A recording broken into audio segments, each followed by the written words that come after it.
സ്വന്തം ഭാര്യയുടെയും മക്കളുടെയും മുന്നിലിട്ടാണ് വെട്ടിക്കൊല്ലുന്നത് എന്നുള്ളതാണ്. എത്രയോ പൈശാചികമാണ്, എത്രയോ മൃഗീയമാണ്. മനുഷ്യഹൃദയമുള്ള ആർക്കെങ്കിലും അത് ചെയ്യാൻ കഴിയുമോ?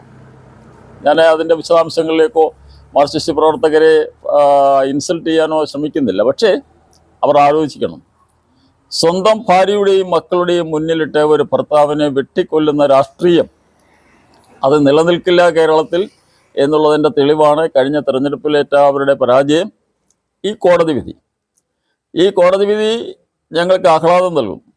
പക്ഷെ ഞങ്ങൾ ഒരു കാര്യം ഓർക്കുന്നു, ഈ കേസിലും കൂറുമാറിയ പോലീസ് ഉദ്യോഗസ്ഥന്മാർ, നട്ടല്ലില്ലാത്ത പോലീസ് ഉദ്യോഗസ്ഥന്മാർ, ഒരു പോലീസ് ഓഫീസർ IPS ആയാലും DYSP ആയാലും സർക്കിൾ ഇൻസ്പെക്ടർ ആയാലും പോലീസ് ഓഫീസർ എന്നാണ്. എത്ര ഉദ്യോഗസ്ഥന്മാർ അങ്ങനെ നിന്നെങ്കിൽ പോലും നീതി നടപ്പിലായി എന്നുള്ളത് ഞങ്ങൾ ദൈവത്തിൽ